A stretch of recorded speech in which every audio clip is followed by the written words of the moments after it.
Giyohvandlik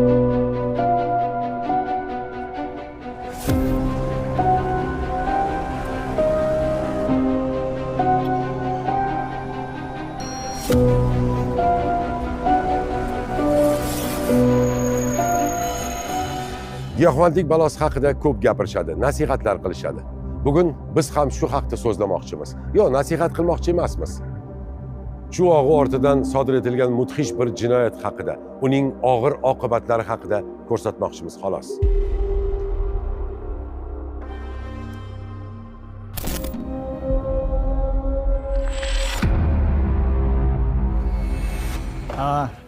Shahriyor, tuzukmisan? Rangingda rang yo'q. Kezga nimadir bo'lyapti. 3-marta hojatxonaga kirib chiqyapti. Qachondan beri chekasan? Anchadan beri. Giyohvand moddalarga mablag' kerak. Pulni qayerdan olgansan? Ana undan beri ol. Qarzga yo'llagan, foydasi yo'q, so'rayverma. Sherzod, tur o'rningdan. Men otam kutib olgani boraman. Sherzod!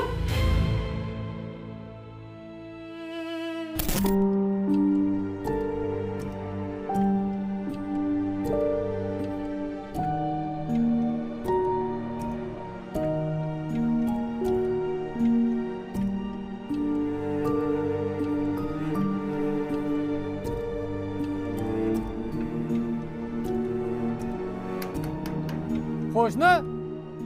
O, Norboy. Zo'r. Ha, Bahromjon. Assalomu alaykum. Yaxshimisiz? Qo'shni, ertalabdan otamnikiga o'tirasiz. U kishi Umra ziyoratdan qaytyaptilar. Birga kutib olamiz. Zo'r-ku. Bizga ham nasib qilsin shunaqa ziyoratlar. Inshaalloh, hammamizga nasib qilsin. Chiqing, xo'p? Xo'p.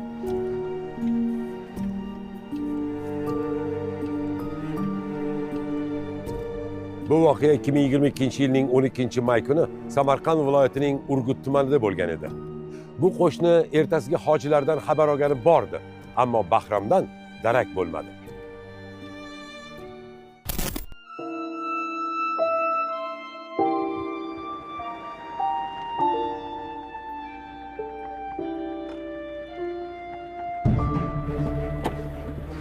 Assalomu alaykum. Assalomu alaykum. Shahriyor, senmiding?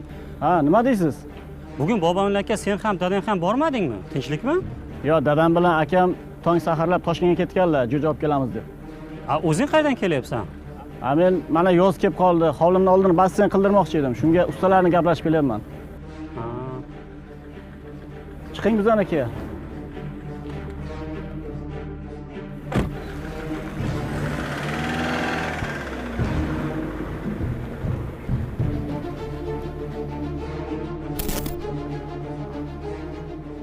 ...2022-yil may oyida Jahongir ismli fuqarodan ichki ishlar organlariga otasi va akasi yo'qolganligi haqida ariza kelib tushgan.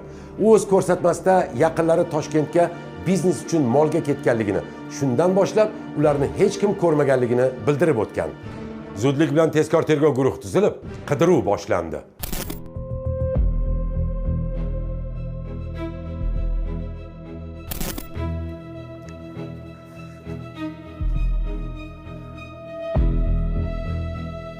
Shahriyor. Shahriyor. Qayerdasan, uydamisan? O'zgarishlar katta-yu. Holini Allohcha bunaqa ko'rmagandim. Nimadir ekmoqchiga o'xshaydi.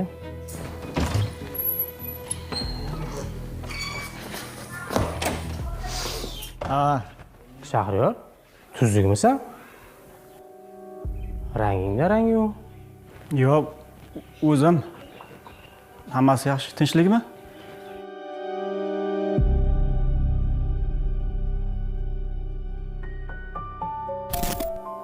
Hayvonni remont qildiribdi. Aqli kiribdi bu bolani. Kezga nimadir bo'lyapti. 3-marta hojatxonaga kirib chiqyapti.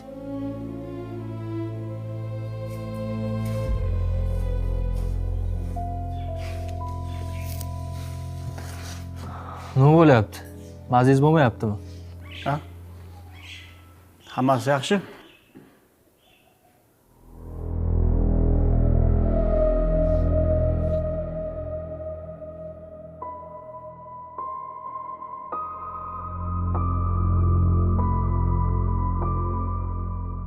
Cho'ntagingizda nima bor? Ha? Cho'ntagingizda nima bor? Cho'ntagimda sigaret. Iye. Chekyapsanmi? Ko'rsam bo'ladimi? Ha? Ko'rsam bo'ladimi?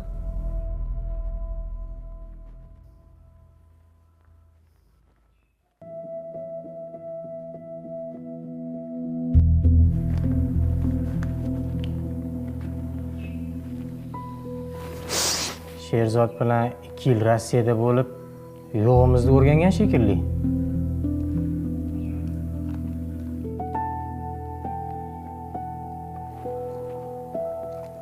Bu emas.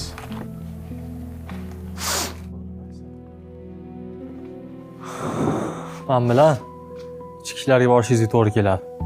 Shahriyor. Shahriyor. Xodim sigaret qutisining ichidan geroin giyohvandlik moddasini topdi. Shahriyor shu yerning o'zida qo'lga olindi. U hayajonni berkitish uchun bir necha bor chiqib giyohvandlik modda iste'mol qilib kelgan edi. Murojaat yuzasidan ichki ishlar organlari tomonidan surishtiruv harakatlari amalga oshiriladi hamda dastlabki tergov harakatlari boshlanadi. Allayev Odil Ne'matovich 2022-yil jinoyat ishlari bo'yicha Samarqand viloyati Toyloq tuman sudi raisi lavozimida ishlagan. Tergov harakatlari jarayonida Shahriyorning giyohvandlik vositasi bilan bog'liq jinoyatlari ham fosh etilib, mazkur harakatlari uchun Jinoyat kodeksining 274-modda 4-qismi hamda 273-modda 5-qismida 25 orqali 273-modda 5-qismi bilan sodir etgan qilmishlari aniqlanib, jinoyat ishi tergov harakatlari Samarqand viloyat prokuraturasi tomonidan o'tkazilib, aybli xulosasi bilan tuman sudiga yuboriladi. Giyohvand moddalarni qayerdan olarding? Oybek Nonvoydan Qachondan beri chekasan? anchadan beri. Giyohvand moddalarga mablag' kerak. Pulni qayerdan olgansan? Jo'ja biznesi bilan shug'ullanamiz. Akam Rossiyada ishlaydi. Pul jo'natib turardi.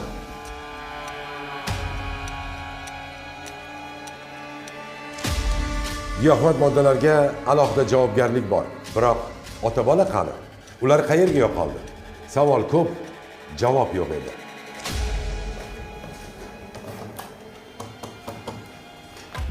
Navbatchi. Mahalla boshlig'i Novvoyxonani nazoratga olinglar. U yerda giyohvandlik moddalari sotilishi yo'lga qo'yilgan.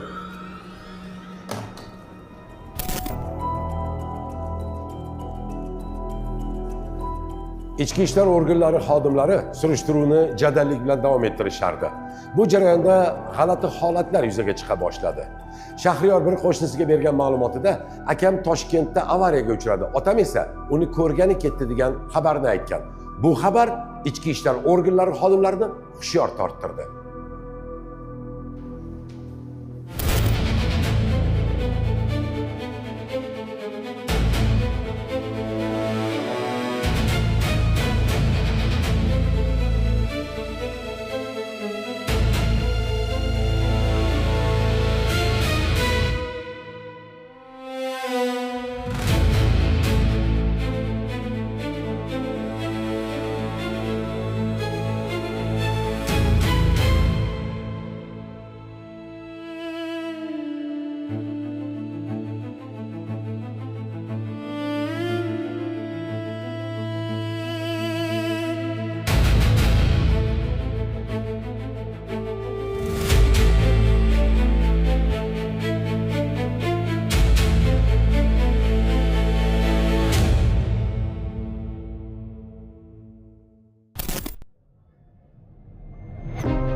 Hovli kovlanganda plyonkaga o'ralib, skoch bilan bog'langan ikkita jasad topildi. Biri Bahrom, ikkinchisi Sherzod edi. O'rganishlar ikkala jasad bolta bilan chopilgani va tanasiga ko'p marotaba pichoq urilganini ko'rsatdi.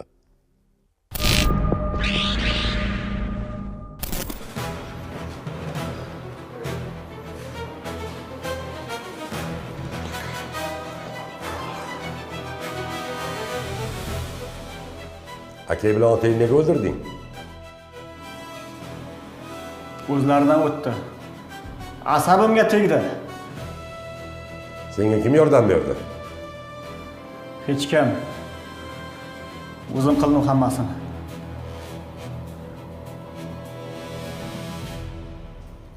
Shahriyor garchi bu jinoyatni bir o'zim amalga oshirdim deb bo'yniga olsa-da, batafsil surishtiruv talab etilardi. Chunki jinoyat quroli ikkita bo'lgan. Jinoyatning kelib chiqishining asosiy sabablari bunga oilaviy muhitning buzilganligi, mazkur oila birga yashamasligi, Shahriyor ismli shaxsning giyohvandlik vositasiga ruju qo'yganligi, do'stlar orttirib, shuni oqibatida otasiga nisbatan, akasiga nisbatan mehr yo'qolganligi sababli shu qotillik jinoyati sodir etilgan. Otabek Xormang, jinoyat qurollari olindimi? Olindi, ekspertizaga berildi. Yaxshi. Qotillikning sababi nima ekan? Dada, Ha, mashinaning kalitini bering. nima qilasan kaltni? Akam pul yuboribdi, olib kelay borib. Ha, ehtiyot bo'l. Xo'p. Shahriyorning akasi jo'ja biznesga pul tikasan deb unga tez-tez pul jo'natib turardi. 2022-yilga kelib, jo'natilgan pullarning miqdori 60 milliondan oshib ketdi. Biroq beli og'rimaganda non yeyishini ko'r deganlaridek, Shahriyor bu pullarni nafaqat ko'paytirish, balki saqlab qolishni ham xayoliga ham keltirmadi.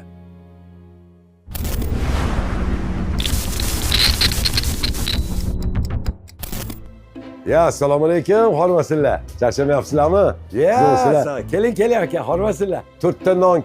Non beraymi non? Mana. Ya. Nonni kuydirib yuboribsizlar-yu. Olovni sal baland qilib yuboribmiz. Uzat. Oqib tushganlari ham bor ekan. Xamirga suvni sal ko'proq qo'shib yuboribmiz. Bu yerda ochayotganingizda 10 yillik tajribam bor. Usta novvoyman degdingiz. Hammasi yolg'on ekanda. Tandirda ko'p ishlaganman degdingiz. Yo, ishlaganman, tandirda ko'p ishlaganman. Faqat tandir degan kafeda ishlaganman. Bu ham qiyin emas ekan, tez o'rganib olaman. O'rgildim sizdaka, usta novvoydan. Bizning voqeaga ham novvoy aralashdi. Novvoy non pishirishdan tashqari boshqa daromadni ham yo'lga qo'ygan ekan. O'zingiz yeng bunaqa nonni. Xo'p.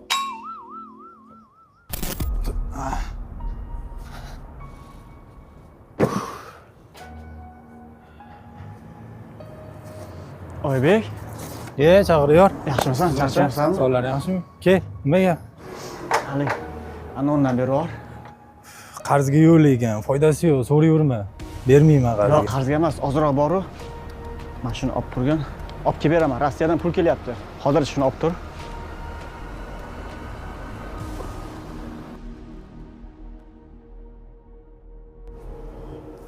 Ma, keyingi safar qarzga yo'q. Rahmat. Ha. Shahriyor Turkiya va Rossiyadan kelayotgan pullarni olib, uni giyohvand moddalarga sarflab yuraverdi. Hammasi yaxshi ketayotgandi. Biroq 2022-yilning 17-martida Rossiyada ishlayotgan ikki akasi uyga qaytadigan bo'lib qoldi. Akasi Sherzod Rossiya Federatsiyasida ishlab topgan pullarni ukasi Shahriyorga jo'natadi. Shahriyor mazkur pullarni giyohvand vositalarni iste'mol qilishga hamda o'zining ehtiyojlariga sarflab yuborib, akasiga va'da bergan jo'ja parrandachilikda rivojlantirish vazifasini bajarmaydi. Shahriyor! O Shahriyor! Qayerdasan, chiq bu yoqqa. Nima baqir chaqir? Tinchlikmi? Men senga hammasi bo'lib 60 million pul bergandim. Pullar qani? Kataga satirdik. Qolganini yedik, ichdik. Men senga jo'ja biznes qilgin degan edim. Bor yo'g'i 4 ta katadan boshqa ish istasa ham yo'q-ku. Ey, sen 60 millionni pul deyapsanmi?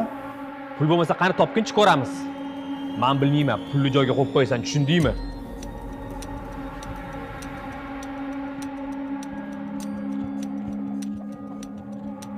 Aka-ukaning orasi buzildi. Sherzod pulini talab qildi. Shahriyor esa topib bera olmadi. Aka-ukalar bir oy Sammanga borib yurishdi. Bu orada Shahriyorni giyohvand moddaga o'tirib qolgani ma'lum bo'ldi.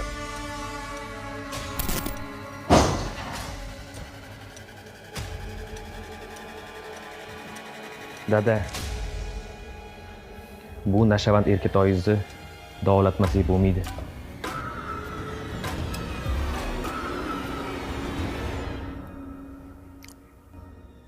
Bo'lmasa ertadan uyga qamab qo'yamiz. Ko'chaga chiqqani qo'ymaymiz. Shunday qilib asta-sekin davolaymiz. Tushunarli dada.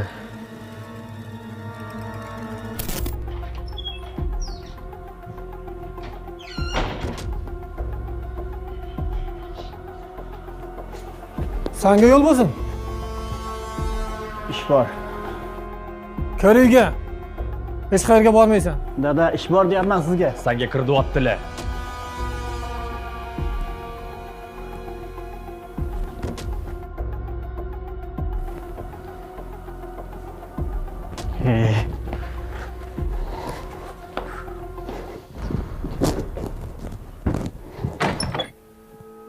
Ertaga otam Umradan kelyaptilar. Oldin men borib ziyorat qilib kelaman. Sen ukangga qarab turasan. Keyin sen borib kelasan, men qarab turaman. Nima endi buni davolatguncha shu ahvolmi endi? Burnim sassiq deb kesib tashlamaysan-ku. Ilojimiz qancha? Davolattirmasak battar bo'lib ketadi. Tushunarli. Bugungi kunda oshxona jihozlarini sanab sanog'iga yetib bo'lmaydi. Hammasi inson uchun, uni og'irini yengil qilish uchun. Birgina pichoq turlarini oling. 10 dan oshiq turlari bor. Xohlagancha ishlatish mumkin. Katta bolta og'ir ishlarga, o'tin yorasiz, qurilishga ishlatasiz. Ammo oshxona uchun chiqarilganlari ham bor. Nozik ishlar uchun. Buni chopqi deyshadi. Bizning voqeamizda ham ana shu chopqi asosiy qurol bo'lib xizmat qildi.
Akasi Sherzod uxlab yotgan joyida ojiz ahvoldaligini bilgani holda oshxonasida bo'lgan chopqini olib yuziga, bosh qismlariga og'ir tan jarohati yetkazib, qasddan o'ldiradi hamda yotgan joyda ko'rpasini ustiga yopib qo'yadi. Mazkur holatdan bexabar bo'lgan otasi kelishini yashirincha joyda kutib turadi.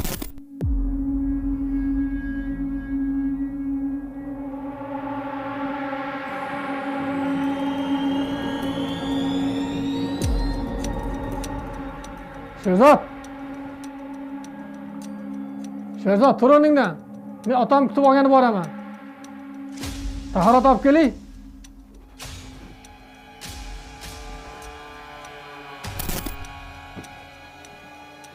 Sherzod. Tur bolam, men ketyapman. Ukangga qara.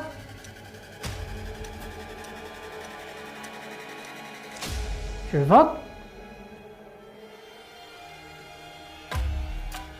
Hey.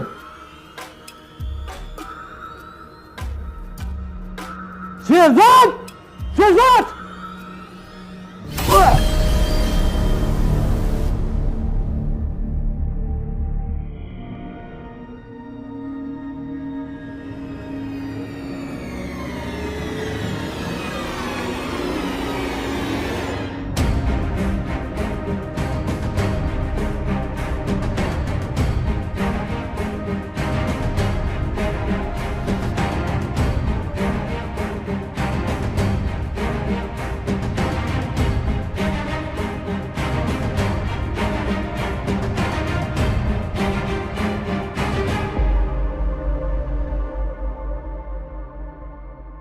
o'zining yashash hovlisining tomorqa qismiga otasi Bahrom hamda akasi Sherzodlarning murdasini yashirish maqsadida hovlisining tomorqa qismida 2 metrlik chuqurlik qazib, mazkur chuqurlikka otasi hamda akasining murdalarini ko'mib, o'z jinoiy qilmishini yashirishga harakat qiladi.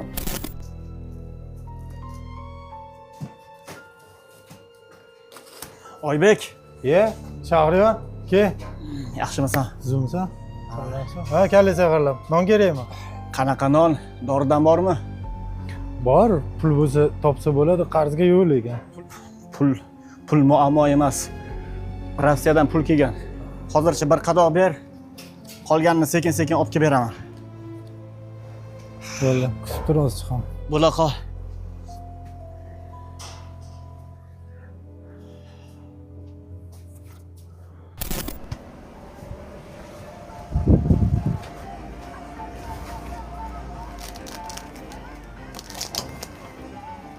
Yaxshimisiz? Mana shunda 10 metr o'lchab bering menga.